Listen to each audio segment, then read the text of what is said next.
तो दोस्तों आज हम UP triple S C PET 2022 के लिए 25 इंपॉर्टेंट प्रश्नों के बारे में बात करेंगे और ये सभी प्रश्न मोस्ट इंपॉर्टेंट सिलेक्टेड प्रश्न हैं, इसलिए वीडियो में आप अंत तक बने रहे। तो चलो वीडियो को शुरू करते हैं। पहला सवाल है, पानीपत का तीसरा व अंतिम युद्ध कब हुआ? तो आपको याद रखना है 1761 ईस्वी में। अगला देखते हैं। अगला सवाल है, निम्न में से किसके जन्मदिवस को क्रिसमस के रूप में मनाया जाता है?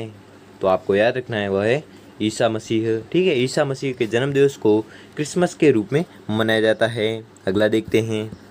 अगला सवाल है, सिख धर्म में कुल कितने गुरु हुए? तो आपको याद रखना है 10 गुरु हुए। ठीक है, किस धर्म में? सिख धर्म में। अगला देखते हैं। अगला सवाल है, लाख बख्श की उपाधि किसे दी गई है? तो आपको याद रखना है वह दी गई थी कुतुबुद्दीन ऐबक को। ठीक है, लाख बख्श की उपाधि किसे दी गई थी? कुतुबुद्दीन ऐबक को। अगला देखते हैं। अगला सवाल है, शिवाजी का राज्याभिषेक कहाँ हुआ था? तो शिवाजी का राज्याभिषेक हुआ था रायगढ़ में। ठीक है, किसका राज्याभिषेक? शिवाजी का। अगला देखते हैं। अगला सवाल है, नील दर्पण के लेखक थे। तो नील दर्पण के लेखक कौन थे? तो आपको याद रखना है वह थे दीनबंधु मित्र। ठीक है, दीनबंधु मित्र जो नील दर्पण के लेखक थे। अगला देखते हैं। अगला सवाल है, दादा भाई नौरोजी द्वारा संपादित समाचार पत्र था। ठीक है, तो कौन सा था? राफ्त गुप्तार। ठीक है, राफ्त गुप्तार था जो दादा भाई नौरोजी द्वारा संपादित समाचार पत्र था। अगला देखते हैं। अगला सवाल है, मुगल साम्राज्य का संस्थापक कौन था? मुगल साम्राज्य का संस्थापक कौन था? बाबर। ठीक है, बाबर था जो मुगल साम्राज्य का संस्थापक था। अगला देखते हैं।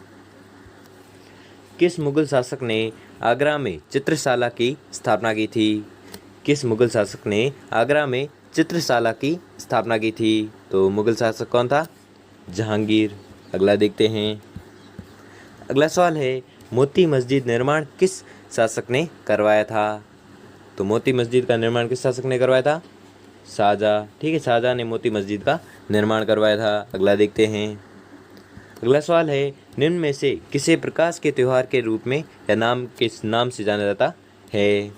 तो आपको याद रखना है वह है दीपावली। ठीक है, दीपावली को प्रकाश के त्यौहार के नाम से जाना जाता है। अगला सवाल है, कुंभ का आयोजन निम्न में से कहाँ किया जाता है? तो आपको याद रखना है ये सभी हरिद्वार, उज्जैन, नासिक तीनों जगह कुंभ का आयोजन किया जाता है। अगला देखते हैं। अगला सवाल है, सौर मंडल के किस ग्रह को लाल ग्रह का नाम या लाल ग्रह कहा जाता है? तो आपको याद रखना है मंगल ग्रह को। ठीक है, मंगल ग्रह को लाल ग्रह के नाम से जाना जाता है या लाल ग्रह कहा जाता है। अगला देखते हैं।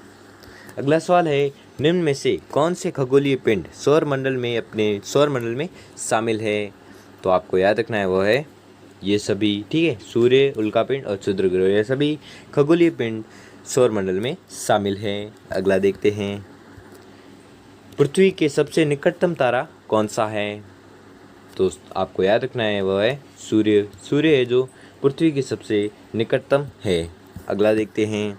अगला सवाल है, निम्न में से कौन सा ग्रह सूर्य से सबसे दूर है? निम्न में से कौन सा ग्रह है जो सूर्य से सबसे दूर है? तो आपको याद रखना है वह है वरुण। ठीक है, वरुण ग्रह है जो सूर्य से सबसे दूर है। अगला देखते हैं।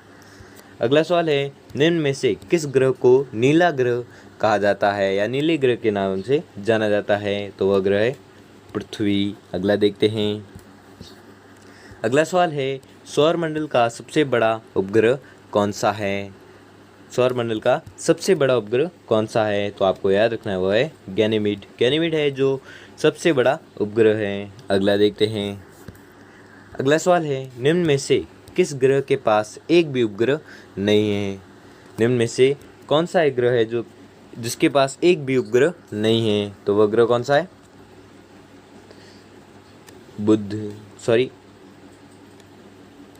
बी और सी दोनों। ठीक है, बी एवं सी दोनों बुध एवं शुक्र।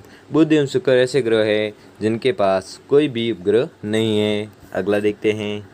अगला सवाल है, आकार के अनुसार सौर मंडल का सबसे छोटा ग्रह कौन सा है? आकार के अनुसार सौर मंडल का सबसे छोटा ग्रह कौन सा है? तो आपको याद रखना है बुध ग्रह। ठीक है, बुध ग्रह है जो सबसे छोटा है आकार के अनुसार। अगला देखते हैं।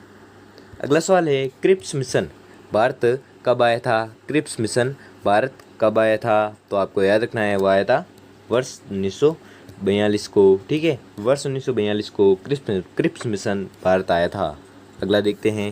अगला सवाल है मुस्लिम लीग द्वारा प्रत्यक्ष कार्रवाई दिवस कब मनाया गया?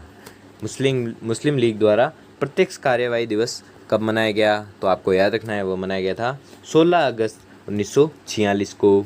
अगला देखते हैं। अगला सवाल है खेड़ा सत्याग्रह का नेतृत्व किसने किया था? खेड़ा सत्याग्रह का नेतृत्व किसने किया था? तो आपको याद रखना है वो किया था महात्मा गांधी ने। ठीक है, अगला देखते हैं।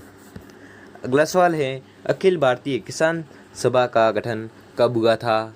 अखिल भारतीय किसान सभा का गठन कब हुआ था? तो आपको याद रखना है वह हुआ था वर्ष 1936 में। अगला देखते हैं। अगला सवाल है निम्न में से कौन अवध किसान सभा से संबंधित थे? निम्न में से कौन अवध किसान सभा से संबंधित थे? तो वह थे बाबा रामचंद्र। ठीक है, जो अवध किसान सभा से संबंधित थे।